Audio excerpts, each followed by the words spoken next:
Good morning, everybody. This is Jennifer with Blaine Fleece and Fiber, and this is episode 4 of our 2018 vlog. And today's episode is going to be about Panda Bear, who we are looking at right now. First off, I want to thank you guys for watching these videos and following Blaine Fleece and Fiber on Instagram. We're on Ravelry as well. We have a group there. And so that I don't forget to mention this, starting September 1st in our Ravelry group, we're having a Tolkien along for September. So I hope that you'll join in the fun there. You don't have to be a fan of Tolkien to play along. Sometimes it's just fun to hang out with like-minded crafters, fandom crafters, anybody who likes crafting. You guys know what I'm saying. So check that out there. I also have a Facebook page, Blaine Fleece and Fiber. You can find us pretty much in all those social media places. So today we're going to talk about Panda Bear. First, just some info about her, basic biographical information.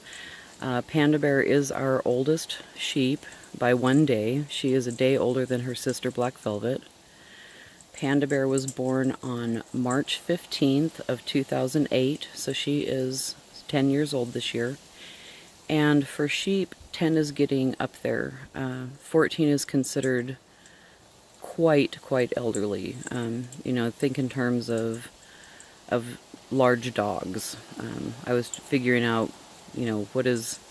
how would you measure sheep aging compared to human aging? Like with dogs, you multiply times 7. With sheep, it's about the same, about 6 to 7. So anyway, our Panda Bear is an elderly lady, and she is a three-quarters Icelandic, and she is 1/4 Columbia Rambouillet cross. So whenever I'm doing my hashtags, I always just put hashtag Icelandic sheep when I'm talking about her. She does have that little bit of Columbia and Rambouillet, and with her fleece, I don't know. I'm by no means an expert at all, but my suspicion is that if you were to just look at her fleece and not know her genetics, a person would say, oh yeah, that's an Icelandic sheep, because she has a very clear tog and thel going on. If I try to get up and walk over to her, she's going to think I'm going to steal her food, and we don't want that. So I'm going to just do a little close-up. You can see how she's getting pretty fuzzy there. So she has the outer tog fibers, and then she has the inner thel, which are the dual coats of an Icelandic. So,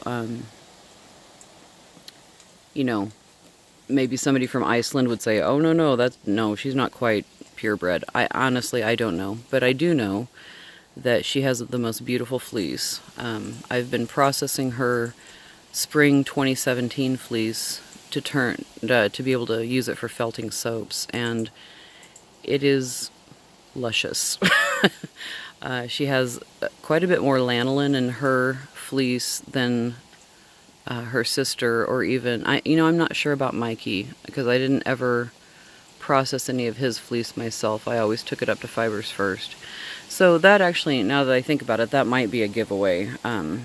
Icelandics just don't have that much lanolin in their wool, so it's kind of surprising to see that much in hers. So yeah, that actually, now that I think about it, that might be the Columbia Rambouillet genetics coming out. But it's interesting, and what does all that mean? It doesn't really mean that much for me. Panda Bear was never bred. I did not get her with the intentions of breeding her. She was a gift. She and her siblings were gifts from Lee to get me started with sheep. And, that's good enough for me. She does have a little bit of arthritis in one of her front legs, and so every other morning she gets a slice of bread with molasses smeared on it, and then ground up meloxicam, which is an anti-inflammatory pain helper type of thing, sort of like Advil for humans. She gets that every other day, and it has helped a lot. She does not have the limp that she did previous to taking this, so I'm really grateful. WSU, of course, told me about that, and they examined her and made sure that her blood work looked good, before giving her that, because it is filtered through their liver, and you don't want it to be doing any damage to a sheep if their liver is already compromised. I hope this is not terribly boring, just sitting here watching her eat. In the mornings, everybody gets, and you can see they're all kind of watching, what, mommy, what? Every morning I come out, and you can see the bowls up there in the pasture. Everybody gets a handful of sweet feed. But Panda Bear, because she's special, because she's elderly, and she was having a hard time keeping any weight on, she comes down the hill, and every other day she gets, like I said, the 2 tablets of meloxicam in molasses bread. And then she also gets her own bowl that has a little bit of sweet feed, but then is primarily alfalfa pellets. And the alfalfa pellets have made a huge difference. She is not nearly as gaunt and skinny as she was. So, again, just really grateful to know about that and to be able to help her keep some weight on, going into winter especially.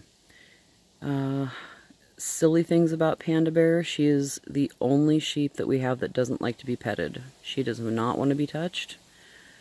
The only time that she has ever let us pet her, and actually just stood there and took it, was when she was very, very sick.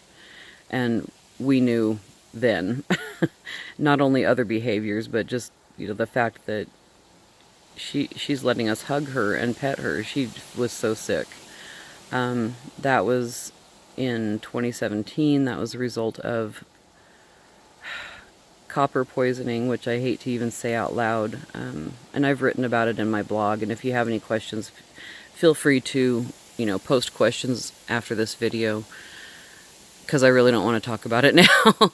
I'm happy answering questions, I really am, but I think the majority of you who are watching this probably know the story already. So anyway, she came back, and she has done amazingly well, and we're just very grateful for that. But she is the no touchy sheep. If you know Emperor's New Groove and Emperor Cusco, yeah, I'm looking at you. If her name wasn't already Panda Bear, it would probably be Cusco, because she is no touchy at all. But she's so pretty. One thing that I've learned about sheep is that I'm looking at her nose, so I'm changing the subject now because her nose just reminded me of this.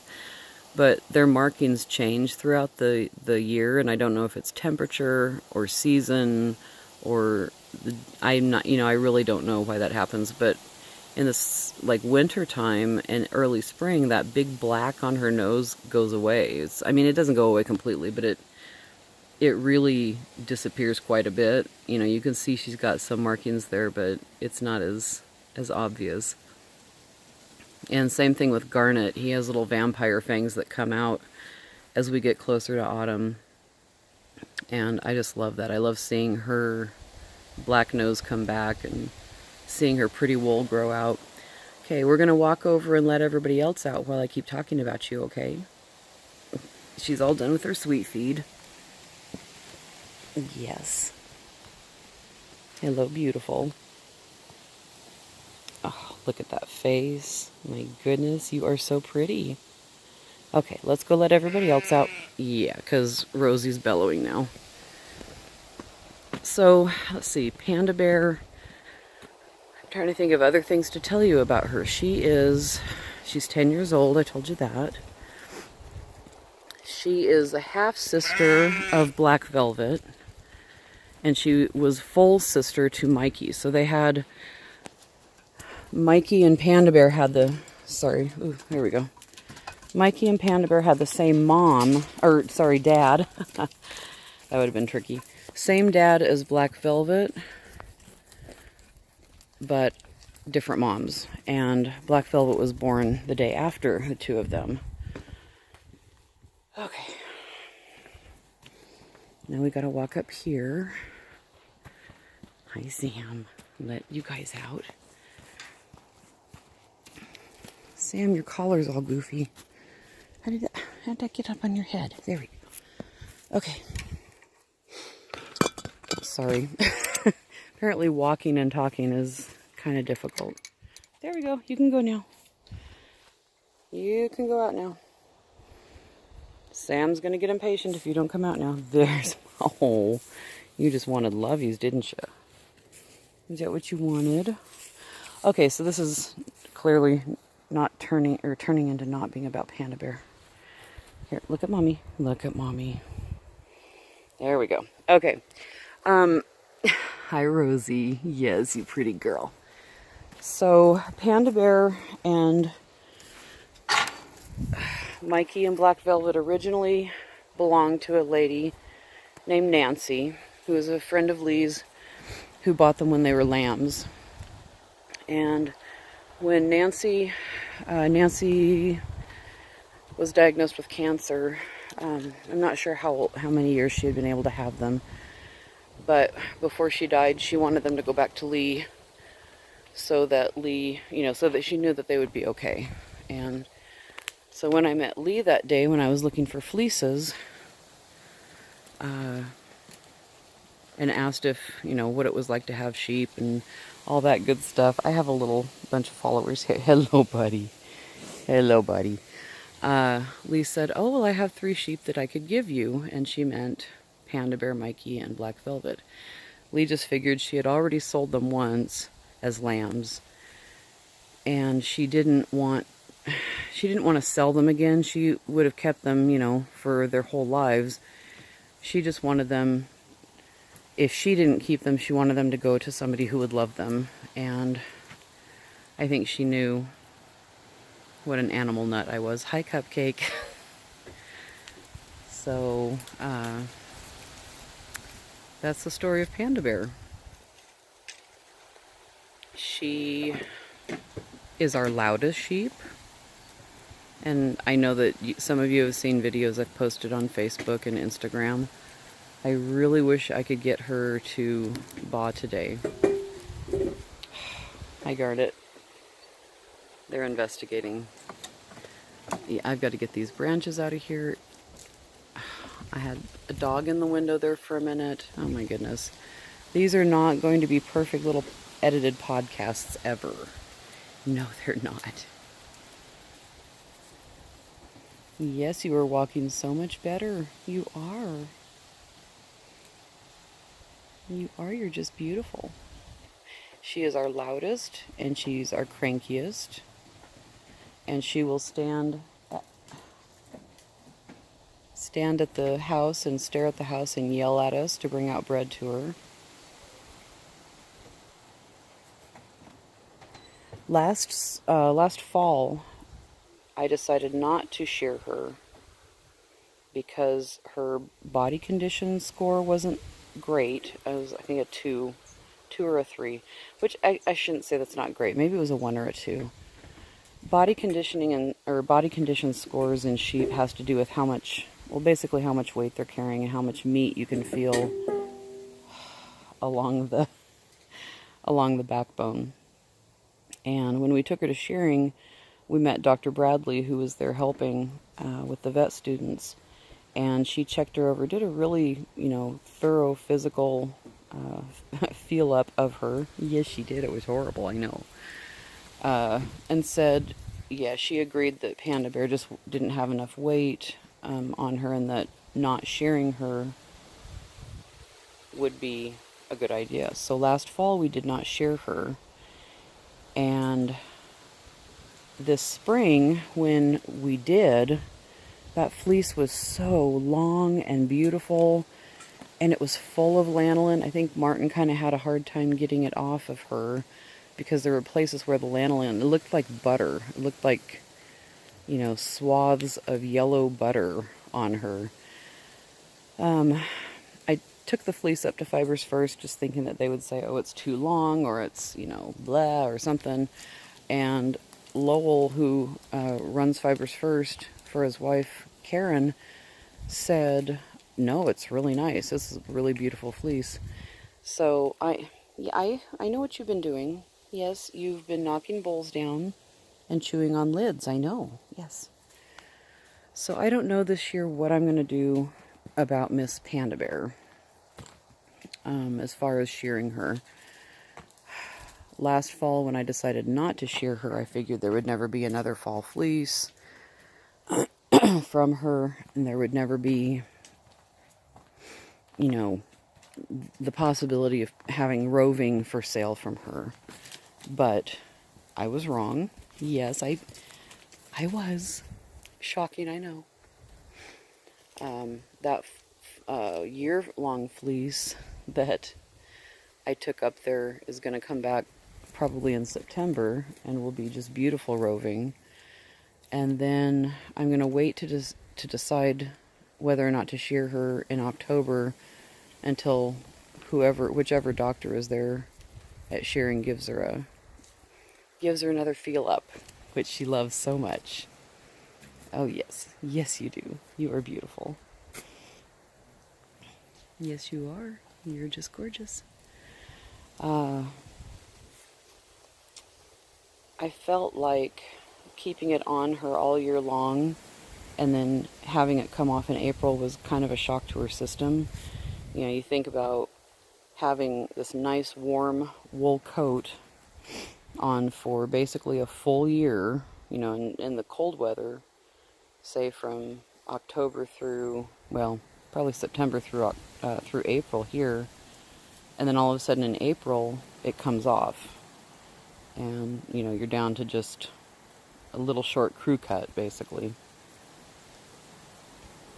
And it was just a shock to her system. She was shivering. She had to wear sweatshirts for a couple of weeks, which is absolutely the cutest thing, but I don't want her to have to do that if she doesn't, you know, if she doesn't need to. So I'm not sure yet what's going to happen. Now I know though that if she does keep a year-long fleece, they can process that at Fibers First, and it will probably be gorgeous roving, just like they've done with every other fleece I've taken up there. And if I have her sheared in the fall, well, either way, sheared in the fall or sheared in the spring, I will take my little sleeveless sweatshirts with me so that we can get her promptly into something to keep her warm. Yes. Usually by this point in the morning she's standing at the house waiting for me to bring out more bread, which I don't do as much anymore. I really don't. Not for her anyway. Oh, there we go. Real life on a farm. There you go. You know, it's funny because now when I see her peeing and pooping and chewing her cud, I'm always so happy. I'm like kind of ridiculously happy about it because I know it means she's healthy. Yes, I do. I know you're concerned because I'm following you. Do you want to say goodbye before I end this? Do you? No, not so much. She's getting ready to go graze, which is wonderful. She knows that I'm not going to give her any bread right now because I'm doing something else. Why are you turning around? As far as personality, I think she has one of the